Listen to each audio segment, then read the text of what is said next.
Meaning Acholi. Welcome to Chaka, Leb Acholi.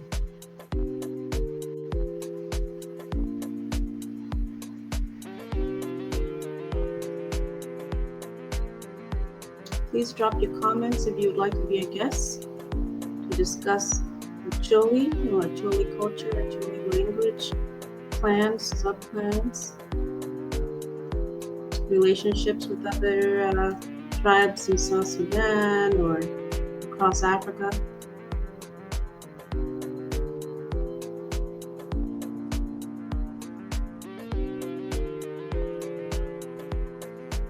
Meaning, everybody welcome.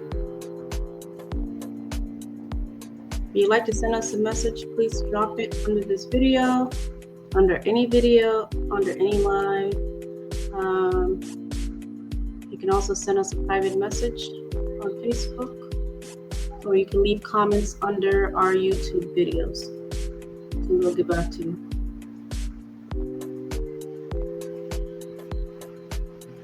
We are on Facebook as Chaka, Leb Acholi.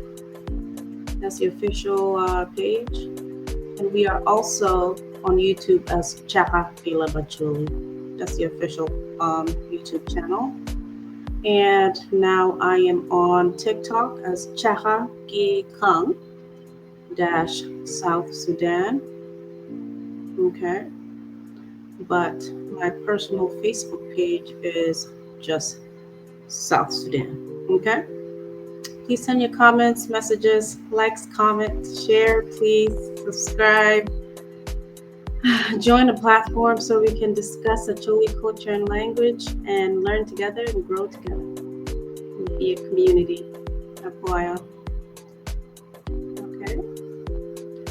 So this morning I was reading about Abong, and I'm going to continue reading about Abong. Abong has quite a bit of information still to be covered in this book. If you don't know, I'm reading a book called Satumino Nyala. Looking on it, Tekwara Pacholi, South Sudan.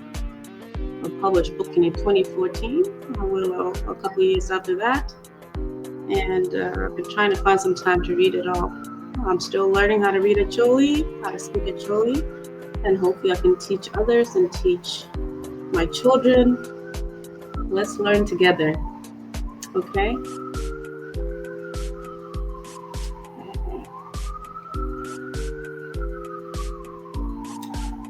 Join. Please leave your comments.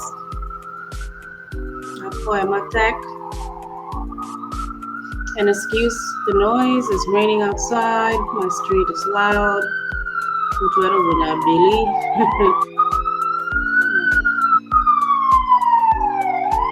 And you can also my son as well. Okay.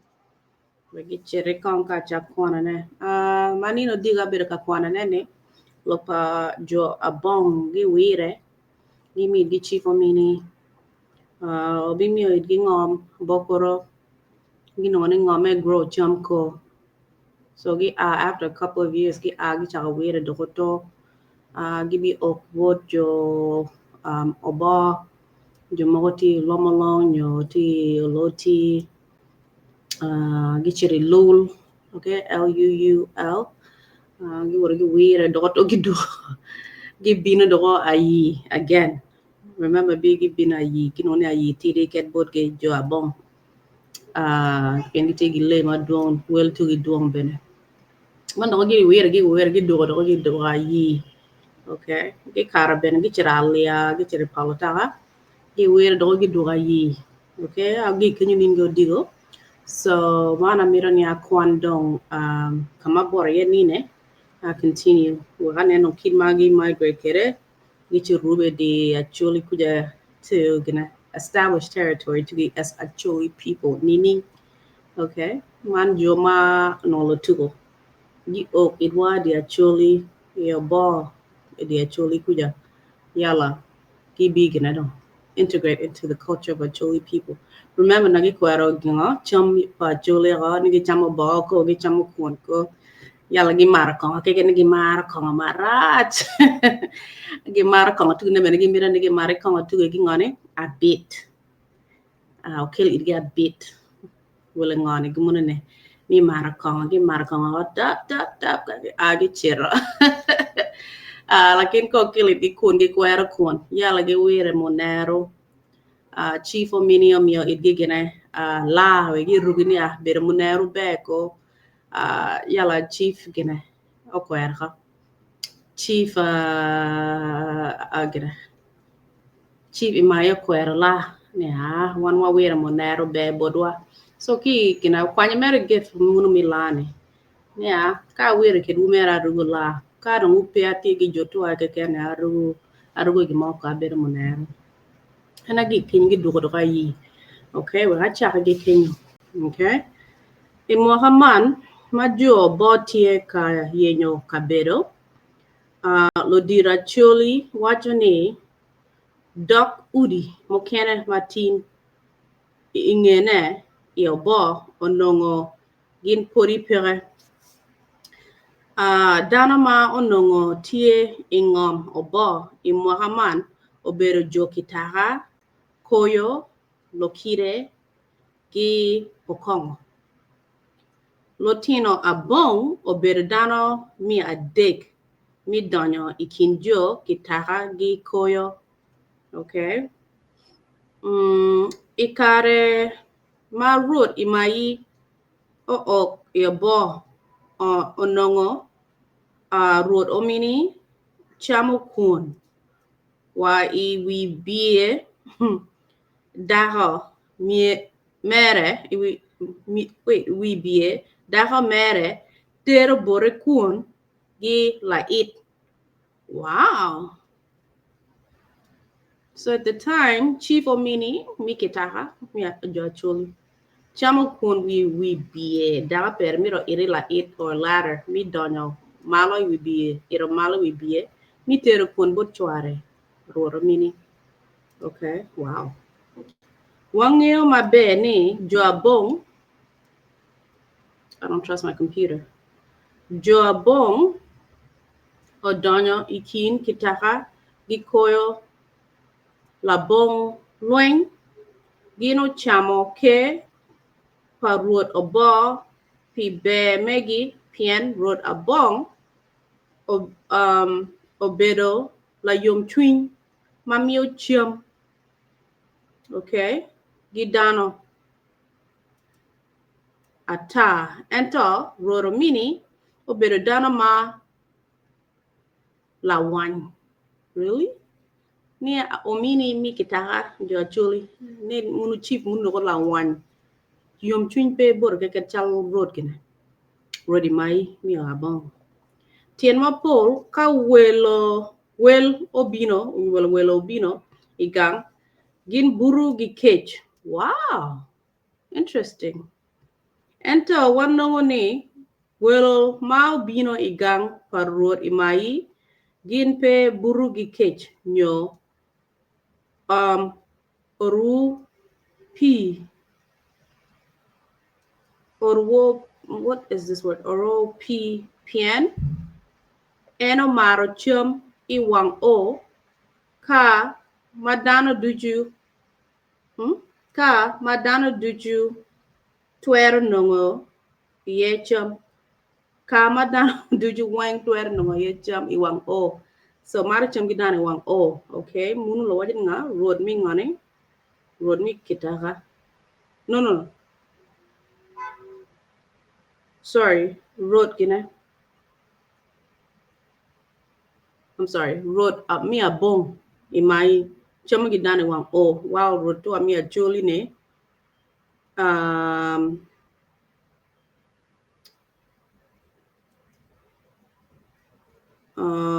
chum and kana we be guado.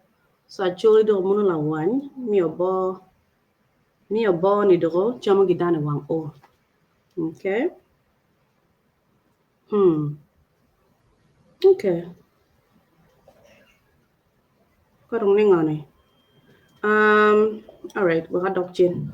Wange mabe ni jo abong odonyo kin kitaka gi koyo labong lweny gino chamo ke paruot obo pi be megi pien ruot abong obedo la yom chwiny mamiyo cham gi dano ata ento ruot mini obedo dano ma lawany. Tien mapol ka welo bino igang gin buru gi kech ento wanongo ni welo ma obino igang paruot imayi gin pe buru gi kech nyo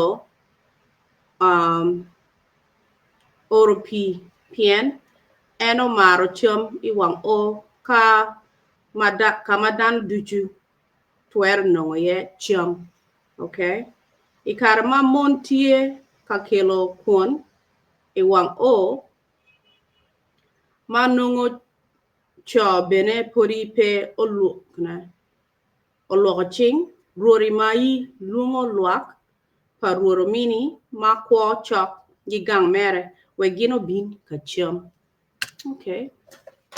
Look like the Abong people are very friendly and you share cham gidano kino mini mi Kitaka Acholi la wan mar share ko chamo yala en ken wa mala wi bie. So give me a second ko on manok. Amiro again. I need to take a pause for a second. Where's my pause button?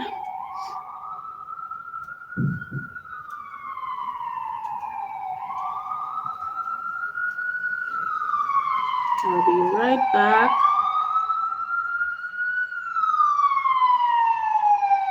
Street Parman Johnny Abong Kwan.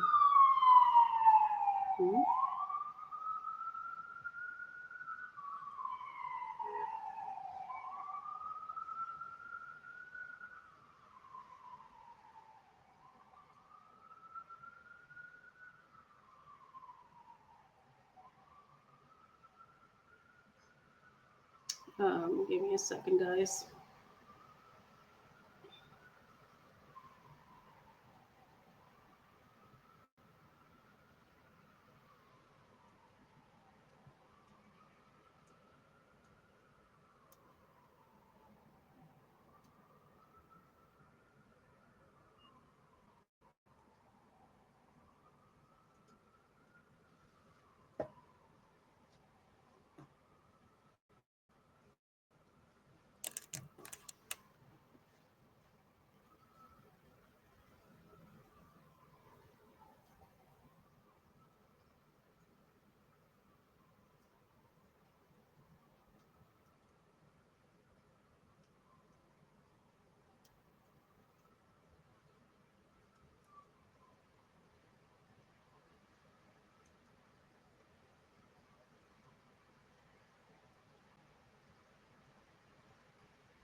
Okay, it looks like I'm gonna have to stop.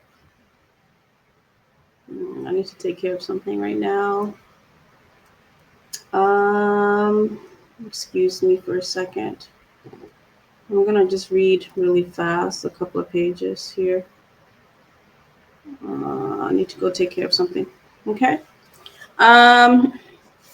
Okay, madano oneno road otugo chamo gi luak ata gindong owacho ni ladiri maya ye matwero goro wi luak mi obo. Dano ma woro welo nyo latin kich twero kwo iwang o. Pilok man jo Kitaka chako woro road imai dok road megi mana ye gin ma oweko road imai oloyo ke pa ruoro mini endong obedo ka mako dano duchu mi Kitaka koyo wagi abong. Ento dano mokena wacho ni inge man winy maber ochako bino ikin jo abong gi jo Kitaka adai kare mato dong chok nego ruot Kitaka en ochiko matek bo luak mere karubanga otiko tero kwo mera wala meri miro luak mi Kitaka duju obed ite loch pa ruot abong. Jo Padieri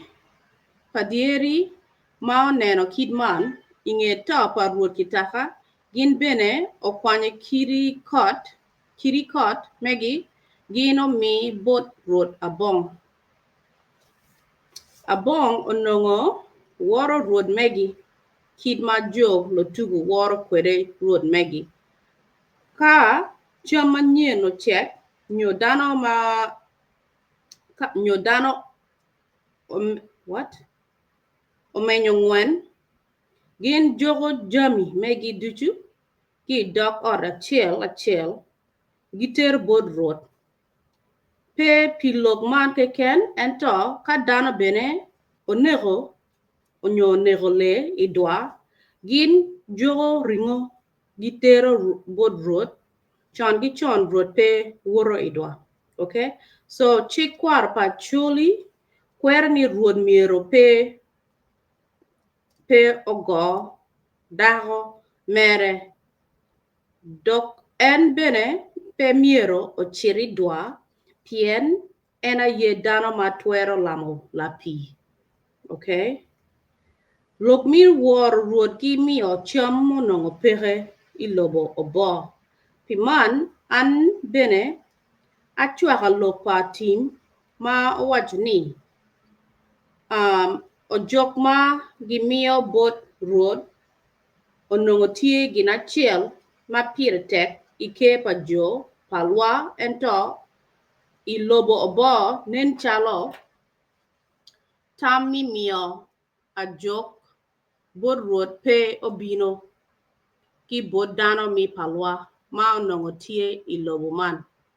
Okay, palwa wala paluo dano mi paluo. Okay, so like they're Acholi people, I guess that's what he's talking about. Jo paluo, they didn't have chick me money, mio mich, nya jok bodrot, like paying taxes or contribution, I guess.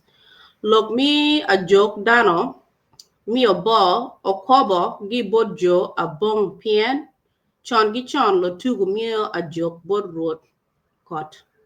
Okay.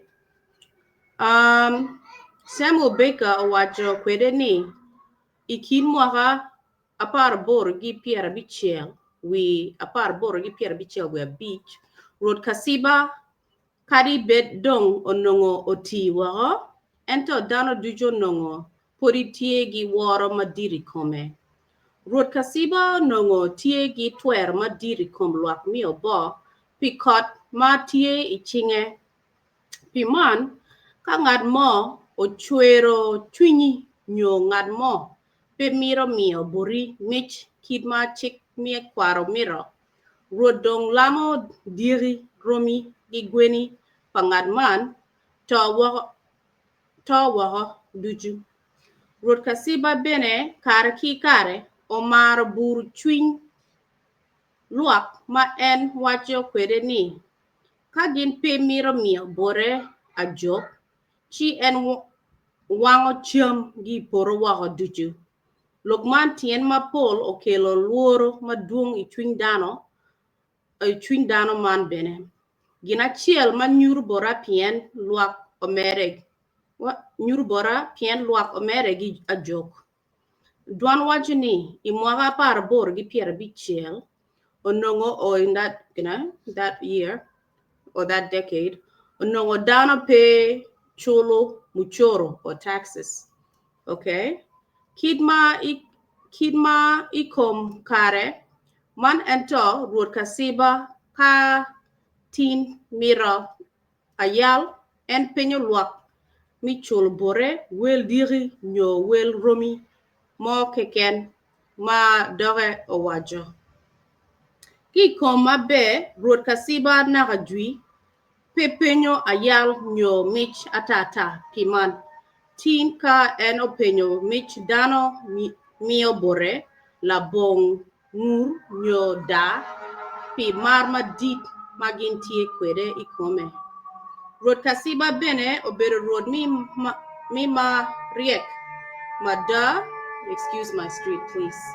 Woman, ay obedo riek mada ma ka kono kot nyo kot chwe maduong idwe mi pur enaga ju luongo luak mi obo ka waje borgi ni amiro niango un luak ni chunya chue totwal pi kwa marach madano mokene obero kanyuru bora inina ma okaro angech ando ngamiro waje boruni mana yegin ma owero an idwe man achweyo kot maduong ka kono kot pere en logo dore ma kon wajo kwere ni mana yegin ma owero kot pe chwe dong wun miero wunge mabe ni lok man duchu otime pi bal meu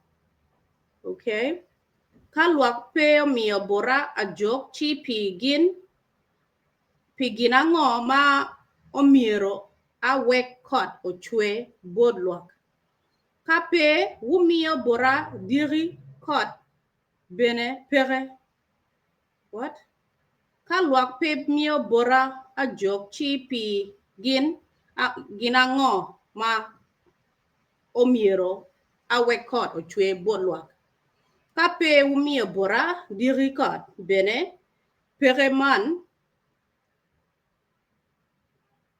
gin duju ma waye iye jotoa ka kono dana mokene miro mere kin guru mi lok rod buru gini ka dano man o mere kin guru mi lok en digi chwero kot gi pi dok lotino bo ka miro chiro wele gin miero onong mukija gi bod ruot kasiba mukija man mi achiel wego kot pe go i yo gi mi ario wek oguri ki kom le tim mareju chal atunya jubi kwach nyoliech ma Samuel Baker oluongo ruot kasiba ni